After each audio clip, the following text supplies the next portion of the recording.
Welcome to the daily update where I'll go over the action in the market for Wednesday, January 8th, and then we'll see how things look for Friday, January 10th. The markets will be closed on Thursday. It's a little bit confusing, getting some contradictory data, but it looks like for our purposes, the markets will be closed on Thursday for the state funeral for President Carter. Well, not a real convicting day on Wednesday. We tried to go up, we tried to go down, we ended up pretty much where we started. We're seeing some signs of improvement under the surface, but we're still negative now. We're negative in the short and intermediate term because we're below the 20-day moving average in the short term and the 50-day moving average in the intermediate term. Also now, at least in Wednesday's session, the exponential average based on 50 periods, intermediate term, that's acting as overhead resistance right now. So we're still below that. We're still positive in the long term. All right, so right at the open, we had a flat open, and prices just kind of drifted below the unchanged level. And then we chopped sideways, and we tried to go positive. We got above the unchanged level, and then we chopped above and below the unchanged level to close slightly positive. So there was really no direction in Wednesday's session. We were up 0.16% on below average volume, so volume has dropped off there. And we, as I said, are negative in the short and intermediate term, still positive in the long term. Interest rates keep going up, and the market doesn't like that. And the bond markets, anyway, and they'll have an early close on Thursday. They just are concerned about this inflation situation now. The big geopolitical event will be in Thursday's session, as I've been trying to mention over and over. I hope nothing strange happens, but you have all these dignitaries and people from other countries that are coming to the U.S. Everybody's going to be in the same place at the same time. It's a security nightmare. Let's really, really hope nothing at any level crazy happens. Okay, so some comments. There's a real lack of conviction, at least in Wednesday's session. Monday, we saw a conviction to the upside. Tuesday, a conviction to the downside. Wednesday, it's like, okay, we're just gonna sit back and not really care about either side this time. And the 50 period exponential moving average is acting as resistance. We're still going up with interest rates. The economic data that we've been getting lately has been coming in stronger than expected. We still have a confirmed Hindenburg-Ullman. Now, if that doesn't kick over at some point, it's becoming less relevant as time goes by, but it's still there and it's still in the background. And we're still extreme negative with the slope oscillator, but now we're starting to turn up. In the short term, it's one of our stronger looking oscillators because momentum has been improving. It took Friday and Monday, and it's liking that. And so some of our oscillators are improving at least, but they're not turning positive. And no change to the scenario. The Fed meeting minutes came out in Wednesday's session, but really didn't have an impact on the markets. No real surprises that way. The dollar was up and interest rates were up. We're at 4.69% now with the 10-year yield where we had been at 4.68% and the dollar going up. And both of these together are pressuring stocks. We're still negative with sentiment. We came down. We had been at 36. Now we're at 32. And as far as the trend, we're still not really trending. We're just flatlining right now on top of the moving average. But in a technical sense, we are trending because we're above 20. And then I kept the bias at negative because there was a real lack of conviction, and we're kind of leaning that way, even though we had a slight up day, and still mixed to negative when you take the last number of days together. Okay, so we did get the weekly MBA mortgage applications, and that was down 3.7%. Last week it was down 21.9%. And one of the employment pieces of data that we received was the ADP employment change came in weaker than expected at 122,000. They expected 131,000 and down from the 146,000 we saw last time. This was also weaker than expected for initial jobless claims, 201,000. They expected 218,000 and down from the 211,000 from last time. And the continuing claims, though, are going up. So you're seeing fewer people initially getting laid off, but once they get laid off, they're staying laid off for longer periods of time. The continuing claims came in at 1.867 million. Last time it was 1.834 million. Wholesale inventories down 0.2% as expected, and they changed it from the last reading to unchanged. Consumer credit minus 7.49 billion, which was a little bit less than the 9.1 billion they thought, and last time it was at 17.3 billion.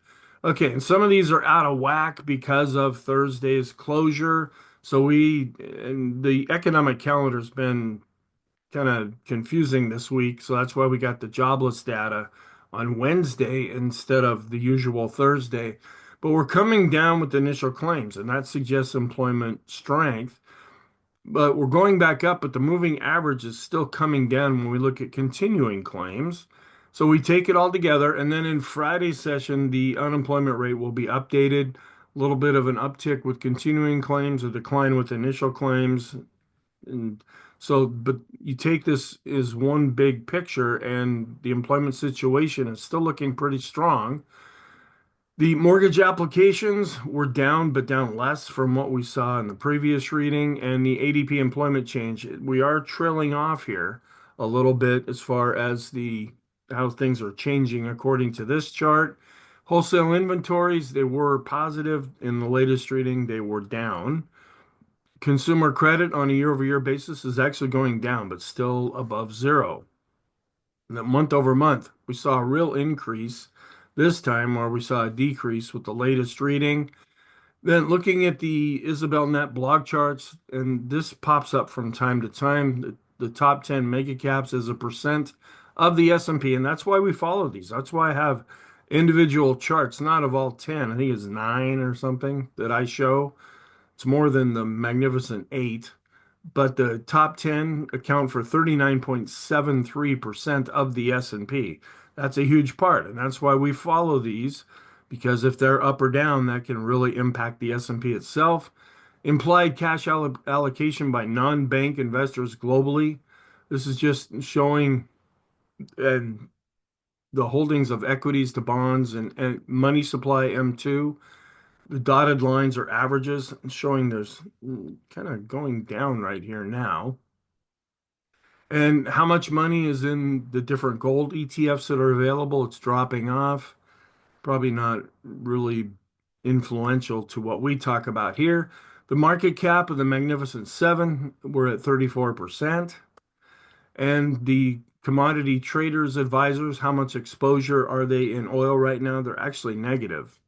They're a little bit leaning more towards stocks and gold right now. And then the equity risk premium, and I wanted to include the description here. While it's hitting multi-decade lows, investors may find bonds more appealing than stocks. We get this every once in a while. Bonds have really been suffering based on price. They were negative on the year in 2024. They're continuing to go down so far in 2025. And at some point, they're going to look attractive because the price is going to go down. So you could buy low and sell high. That's the idea there. But as the price goes down, interest rates go up, and then you can lock that in for the length of the bond. And so folks are going to finally say, okay, this is looking good enough.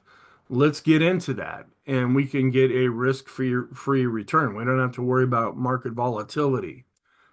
All right, found an interesting chart here. Now, I really rely on technical analysis. There are some people that think it's voodoo. They probably, I don't know, read a book or went to a webinar and it didn't work for them, and they throw it out as meaningless. I have not found anything better for being able to really analyze what's going on in the markets.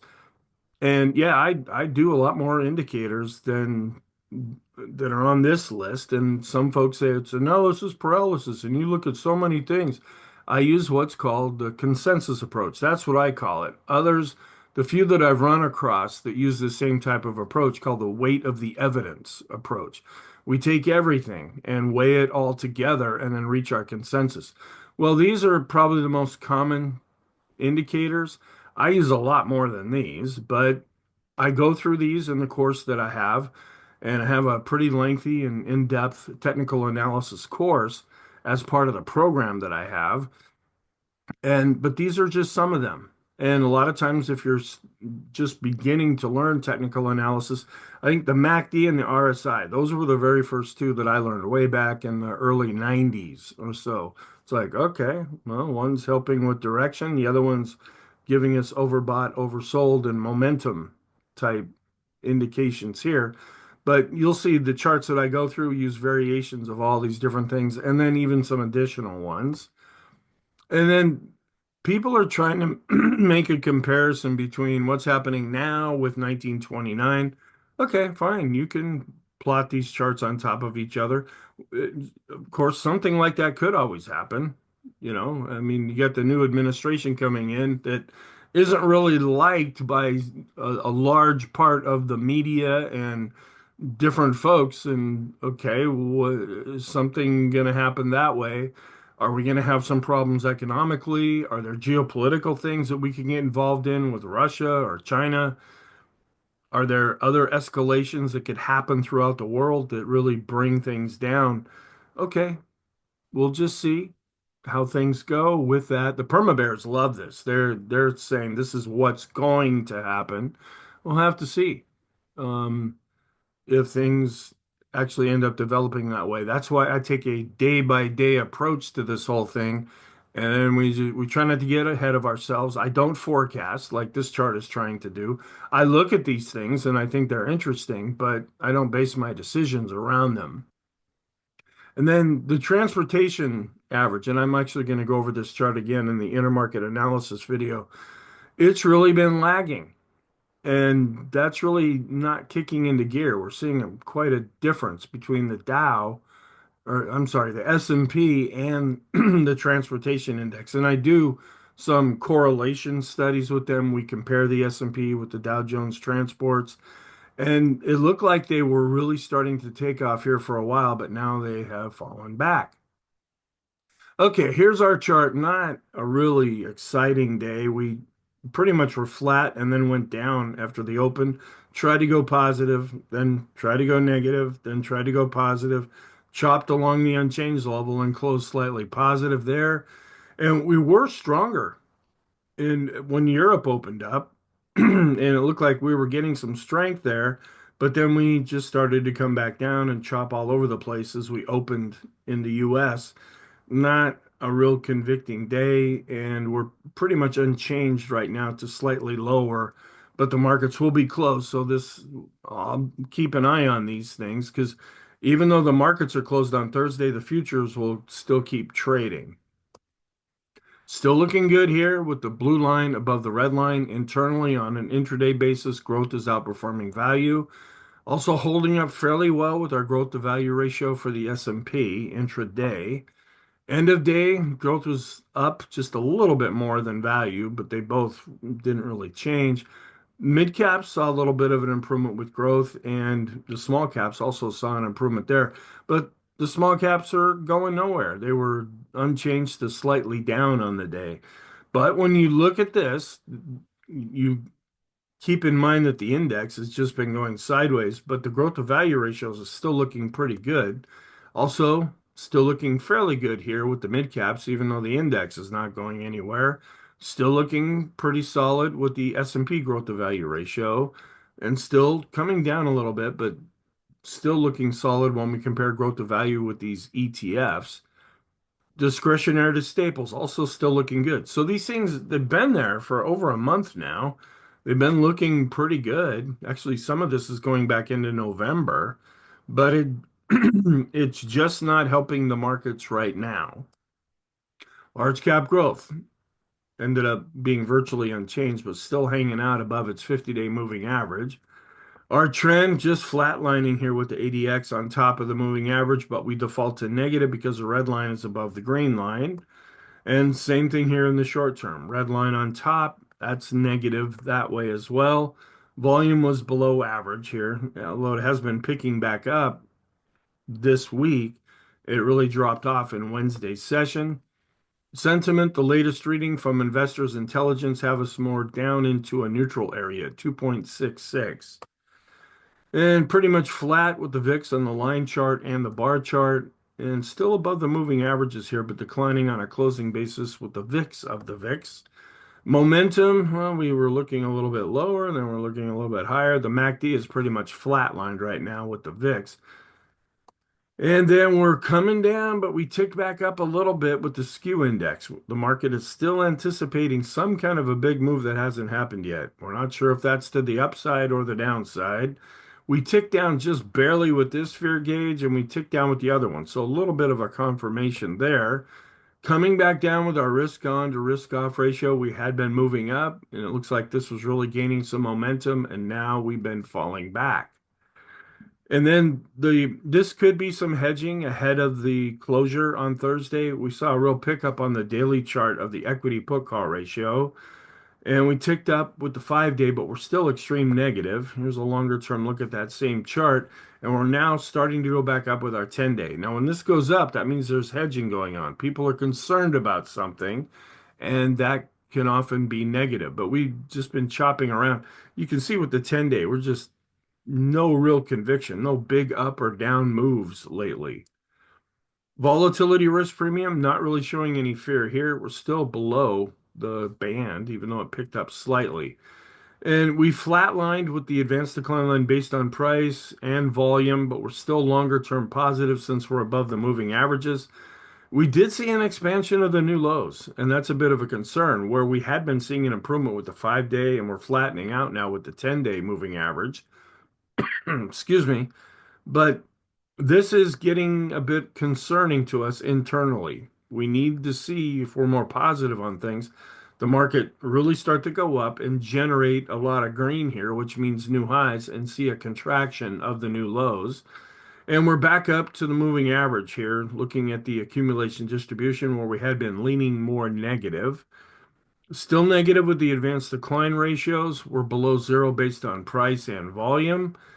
And ticked up a little bit with the histogram with the chicken money flow, but the red line is just at best flattening out. So this is still negative, and we're ticking up and actually crossing slightly above the moving average here with the chicken oscillator. Still negative with the vortex with the red line above the green line. Not much of a change with the cumulative advanced decline line based on price for the S&P or volume. Actually declined a little bit there with volume. We're back to under the midpoint here with our 10-day advance minus decliners moving average. And showing a little bit of an improvement with the 10-day average of the highs minus the lows, but we're still below 50. So that's still negative there. Still seeing the red line underperforming the bar chart, which is the weighted version of the S&P, and the red line is the NYSE. That's still showing the broader market is seeing a little bit more weakness. Below the moving average with the cumulative advanced decline line for the NYSE, also still below the moving average with the regular NYSE advanced decline line, and the same thing with this other NYSE advanced decline line that's calculated in a slightly different way. No real changes with the common stock based on price or volume, slight declines there. Still not seeing any real strength here. Well, we turned up a little bit here with the S&P and the mid caps, but we're declining with the NYSE and small caps. Showing an improvement here. This is longer term and broader based. We had switched to slightly positive. Now we're going back to slightly negative with the 5-day moving average of the highs minus the lows. Little bit of an improvement here with those stocks in the S&P above their 20-period moving averages, but we need to get up above the 70 level as we show here on this other chart here. That would suggest good short-term thrust. Now, one thing that's starting to develop now that could be positive, where we came down and then we started to go back up and we came back down again. But when you look at this study, we're making a higher low here. So that would be a positive divergence. And that could end up leading to something. It kind of did. Back here in 2023, we made a higher low here and then saw a nice little upthrust after that. And a little bit of an improvement with the 50-day study, the 100 study, and the 200 study after they had been showing more weakness. And below average with volume here, still below the 50-day moving average. On the daily chart, a little bit of an improvement with the 20, 50, and turning up barely with the 200-day moving average study for the S&P. Still below the midpoint with the Stoke RSI, the Williams percent R, CCI 14, and CCI 20. So we're not seeing really, if anything, we would lean more negative since these are below their midpoint. And kind of getting all jacked around here with the short-term stochastic, rolling over, but still below the midpoint with the intermediate term, still negative with the longer-term stochastic. And improving, but still negative with the force index, still just kind of going around here. The lines are flattening out right now with the condition of the short-term trend. If we get above it, that improves things. If we go below it, that makes things not as good. Still below the simple and exponential moving averages based on 20 periods. Still below the midpoint with our standard deviations chart. Ticked up, but still negative with the balance of power. Still giving a no-go here. That's negative. Still below the midpoint with our highest high, lowest low value chart. But the TTM squeeze is still leaning a little more positive. It has the lighter shade of red, and the line, the histogram here, is slightly going up. Coming down with the ulcer index, as fear has been dropping off lately, but still above the moving average. Also coming down, but still above the moving average with the speed of things moving, the standard deviations chart. Negative with the ease of movement and not changing, but negative with the Arun. Showing a little improvement here, but still below zero with the S&P McClellan oscillator. So we continue to go down based on price. Now, we still could be seeing a slight positive divergence here where volume had been going up as price was still going down, but we're starting to slow down now based on volume. And we're below zero with the NYSE McClellan oscillator, and we're just chopping around with the summation index based on price, turning up just a little bit based on volume. Again, potentially in the background, showing a little bit of an improvement there. And we are still going up with the Swenlin trading oscillator. We haven't quite turned positive based on price. We're starting to cross above zero now based on volume. I won't call this volume until both go above the midpoint here. Momentum for the PMO, not really showing an improvement, but we are seeing an improvement when we break it out based on price and volume. This is continuing to go up with the PMOs that are rising. The buy signals are going back up, and we're still declining to trying to flatten out with the PMOs above zero. Another little subtle sign under the surface that there could be some improvement. And coming back up a little bit, trying to cross above its moving average. This is our short-term oscillator, the slope oscillator, but we're still below this red line. That's why I have it listed as extreme negative. But the MACD still continues to decline, looking a little better with the slope, not really showing as much improvement with the TSI. Those are the two short-term oscillators. Not really much of an improvement with the intermediate term, and we're still negative with the long-term oscillators. The Copic curve is trying to improve, but has not crossed its moving average, another momentum oscillator. Back down into the yellow area now with the Sean trend meter, and that's neutral, but a little bit negative because we're declining. And the condition of the intermediate term trend is still below the blue line and the red line.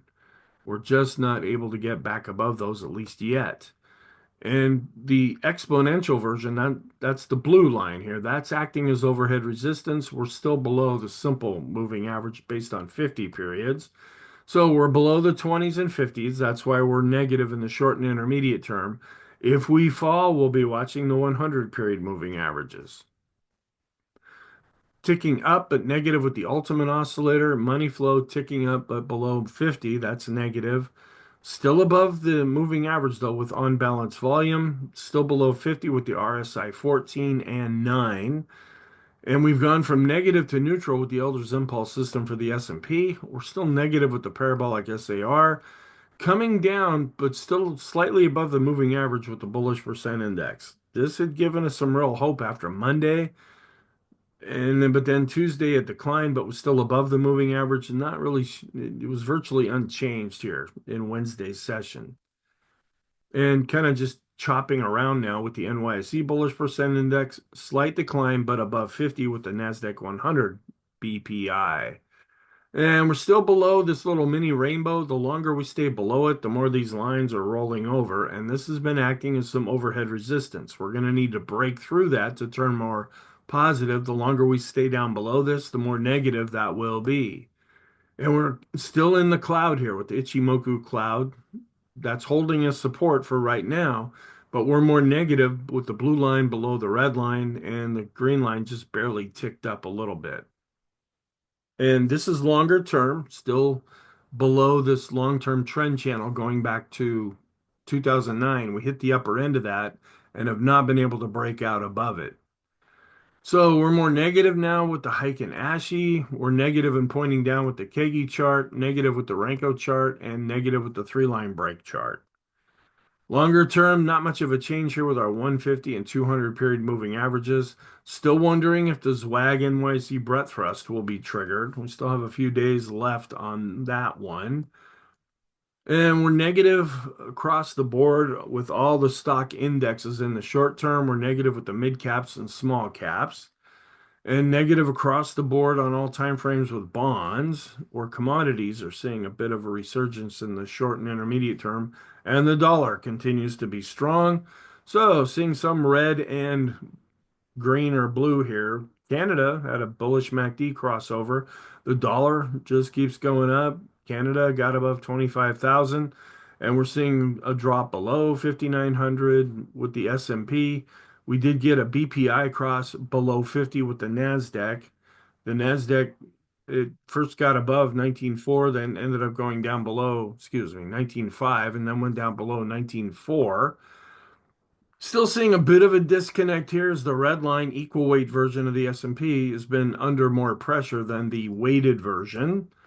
And not much of a change here. With the ratios between the two, we were really going up, meaning the weighted version was driving things there for a while. Now we're just kind of chopping around and actually declining a little bit overall. Still below the 50-day moving average and going sideways with the Dow, still neutral with the diamonds. This is interesting too. The NASDAQ did come down and touch its 50-day moving average, and that is holding up for right now. And we closed up off of that. We were still down on the day for the NASDAQ, but this has been an area of hope, and the NASDAQ has been holding up better. We actually dropped a little below the 50-day moving average with the NASDAQ 100, but we're able to close back above it. Still negative though with the Qs when looking at the Elders Impulse system. The momentum for the NASDAQ 100 continues to be negative. Excuse me here, having to clear my throat. We're still above the 50-day moving average with the Qs, still below the 20-day moving average, though. This is rather critical. This could end up being positive if we came down, tried to go lower, and then closed up off of that. Of course, it'd be negative if we lose that. Small caps just continue to go nowhere fast. And we're below 50 with the RSI, below the 50-day moving average, trying to improve with momentum here with the Russell 2000 small caps. Still neutral though with the Elders Impulse system. Mid caps continue to go sideways and are neutral with the Elders Impulse system. Still below the 50-day moving average with the Wilshire 5000 and slightly below with the total US stock ETF. Financial sector also still under its 50-day moving average. The FANG index, even though it was down, has been holding up better above its 50-day moving average. This is where the strength has been coming from. And we're right in between the short and long-term trend lines here. And Amazon was virtually unchanged. We were up 0.2% with Apple, still above its 50-day moving average. Google was down 0.79%. Microsoft was up 0.5%, kind of dangling around between its 50 and 200-day moving averages. Meta was down over 1%, but still above its 50-day moving average. Nvidia virtually unchanged, just about at its 50-day moving average. Tesla virtually unchanged as well. That's why we didn't see any real change in the indexes. Netflix was down 0.5%, but still above its 50-day moving average. Keeping an eye on the staple sector. Last weekend, I pointed this out as a potential area of support. We're breaking through that. Now, on one hand, that could be positive because staples are defensive. And if staples were really going up, the market would be getting ready to probably decline. I was just hoping that it might hold on to this support level, bounce up, and then give the market at least a little bit of a catalyst to go higher because we had been going up in 2024 really strong, but the S&P was going up then too. Now we're seeing a bit of a breakdown here. which again, you could take that as negative because we're losing support after it had been strong, but it could be positive, meaning that folks aren't really getting defensive right now. We're still looking a little more negative here. We're below the 200-day moving average with the total bond ETF. That we do need to see improve and actually bounce at some point to be more positive. If we continue to fall, that will turn more negative. Semiconductors been really honing in on those lately because they're such a huge part of tech. And we were down 0.71%, but still below the 50-day moving average here with this ETF and coming down. This we topped out at about this level before earlier on in 2024. Is that what's happening now?